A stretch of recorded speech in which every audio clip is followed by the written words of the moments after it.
पूरा हिंदुस्तान जानता है कि भारत में रोहिंग्या और बांग्लादेशी का भारत में प्रवेश पश्चिम बंगाल और असम के रास्ते सबसे बड़ा उन लोग का प्रवेश का द्वार है, जो कि भारत के में जो है वो लोग इसी रास्ते से आते हैं। और उनका कहना है कि भारत के कुछ नेता अपने पर्सनल वोट बैंक के लिए उन्हें यहाँ बुलाते हैं, उन्हें यहाँ राशन मुहैया कराते हैं, उन्हें आधार कार्ड देते हैं, उन्हें यहाँ रहना खाना मकान वगैरह हर चीज़ का सुविधा देते हैं।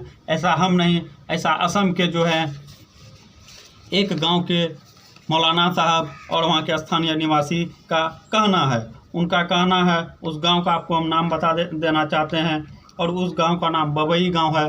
उस गांव में कुछ ऐसा होता है कि आपको सुन के बहुत आश्चर्य लगेगा और कभी कभी आप शोक में भी पड़ सकते हैं। आइए आपको हम एक एक करके असम की सारी बात बताते हैं। तब तक के लिए आप मेरा नमस्कार स्वीकार कीजिए। मैं परमानंद सत्यवादी और आप चाणक्य न्यूज़ बिहार देख रहे हैं। होता कुछ ऐसा है कि असम में जो है एक मदरसा रहता है, और उस मदरसे में एक जो है 12-13 साल से एक मौलाना पढ़ाते हैं। उस मौलाना जो है, जब वह पता चलता है, बहुत छानबीन होता है, वह मौलाना आए दिन 2 दिन 5 दिन 10 दिन में एक ना एक मुस्लिम लड़की के साथ रेप मर्डर बलात्कार करता ही है, उसे मार के फेंक देता है। लेकिन किसी को पता नहीं चलता है, क्योंकि उस एरिया में एक वही मौलाना है जो कि अपने मदरसे के बच्चों को, उस एरिया के मुसलमान बच्चे को पढ़ाता है और उसके साथ उनका शोषण करती है, उनके साथ उसका गलत संबंध बनाता है। ऐसा वहाँ के स्थानीय मुसलमानों का आरोप है। जब यह पानी हद से ऊपर हो गया, 1-1.5 साल से ऐसा मामला चल रहा है, कोई सबूत नहीं मिल रहा था कि यही मौलाना साहब जो मदरसा में पढ़ाते हैं, यही हमारी बेटी के साथ रेप किया है, यही मुस्लिम बहनों के साथ मर्डर किया है, यह उन्हीं को मारा है, यही वह मौलाना है। तब तक ये मौलाना बचे होते हैं। जब पिछले दिन ऐसा होता है कि जब वो मौलाना पकड़ा जाते हैं, रंगे हाथ पकड़ा जाते हैं, उसे जो स्थानीय लोगों के द्वारा मारा जाता है, पीटा जाता है, और जो है जब उनका छानबीन किया जाता है तो पता चलता है कि वह जो मौलाना जो मदरसा में पढ़ा रहे हैं, वह मौलाना का घर बर्मा में है, म्यांमार में है। तो सोचने वाली बात यह है कि क्या हमारे भारत की सीमा व्यवस्था इतना कमज़ोर हो चुके हैं। हम लोग देश, पूरा दुनिया जानता है कि हिंदुस्तान कितना मजबूत हो चुका है। हिंदुस्तान आज चंद्रमा पे पहुंच चुका है। चंद्रयान 3 दक्षिण ध्रुव पर सफलतापूर्वक लैंडिंग कर चुका है। वहां से हम लोग को नई नई सूचनाएं आ रही है। लेकिन हम लोग जहां भारत जो है बाहर से जितना मजबूत हो रहे हैं, अंदर से उतना ही कमज़ोर हो रहे हैं। आखिर ये कैसे आ जाते हैं, ये बांग्लादेशी, ये रोहिंग्या भारत में कैसे आ जाते हैं? आखिर ये बहुत सोचने वाली सवाल है।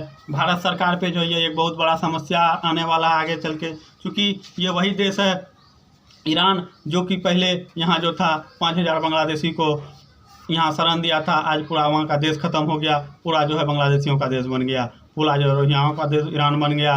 यही देश पहले फारसी था, आज क्या से क्या हो गया। तो इन सब चीज़ों को ध्यान देना चाहिए। भारत के जितने भी बॉर्डर वाले स्टेट हैं, उन सब से जहाँ से रोहिंग्या और बांग्लादेशी का निवास हो रहा है, उन सब चीज़ के वहाँ के राज्य सरकार को भी इसको संज्ञान में लेना चाहिए, ताकि जो है हिंदुस्तान में वो घुस के हमारे मुस्लिम बहनों के साथ, मुस्लिम भाइयों के साथ जो अत्याचार कर रहे वह ना हो। चूँकि वहाँ के मौलाना के ऊपर ऐसा आरोप लगता है, वहाँ के स्थानीय मुसलमानों का। उस गांव का नाम आपको हम बता देना चाहते हैं। उस गांव का जो नाम बबई गांव है, उस गांव के स्थानीय मुसलमान, वहाँ शिया मुसलमान ज़्यादा रहते हैं, और उन लोग का कहना है कि वो जो थे मौलाना साहब हमारी बेटी के साथ रेप करते थे, उन्हें मार डालते थे।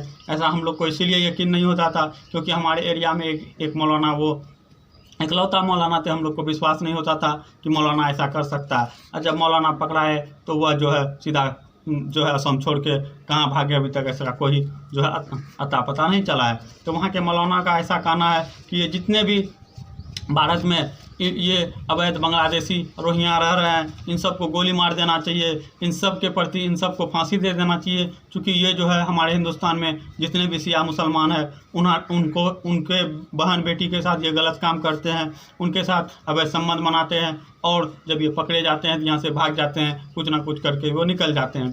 तो इन सब बातों पे असम के मुख्यमंत्री हेमंत बिस्वा शर्मा का कहना है कि इसीलिए हम जो है अभी तक असम के मुख्यमंत्री हेमंत बिस्वा शर्मा बोल रहे हैं। इसी कारण जो है यही सब को देखते हुए हम जो है अभी तक असम में जो है 650 मदरसा तोड़ चुके हैं। और उनका कहना है कि हम मदरसा नहीं तोड़े, हम अलकायदा का ऑफिस तोड़े हैं। ये वही लोग हैं जो मदरसा में रह के बम बनाने सीखते हैं। क्या हमारे हिंदुस्तान की बहन बेटी को, क्या हमारे असम के मुस्लिम बहन बेटी को, मुस्लिम भाइयों को क्या डॉक्टर, इंजीनियर बड़े बड़े ऑफिसर IAS IPS बनने का अधिकार नहीं है। अगर वो मदरसा में पढ़ेंगे तो वो डॉक्टर इंजीनियर कैसे बनेंगे, वो जो है अच्छे अच्छे पोस्ट पे कैसे जाएंगे। इसीलिए जो है मदरसा भी ज़रूरी है, उसके साथ साथ अच्छे स्कूल भी ज़रूरी है। मदरसा में भी पढ़ना ज़रूरी है और स्कूल में भी पढ़ना ज़रूरी है, लेकिन जिस मदरसा में गलत काम होगा हम उसे तोड़ेंगे ही। हम मदरसा को कभी नहीं तोड़ रहे हैं, हम जाके ऑफिस को तोड़ रहे हैं। बाकी असम के मुख्यमंत्री हेमंत बिस्वा शर्मा के सोच के बारे में आपका क्या कहना है?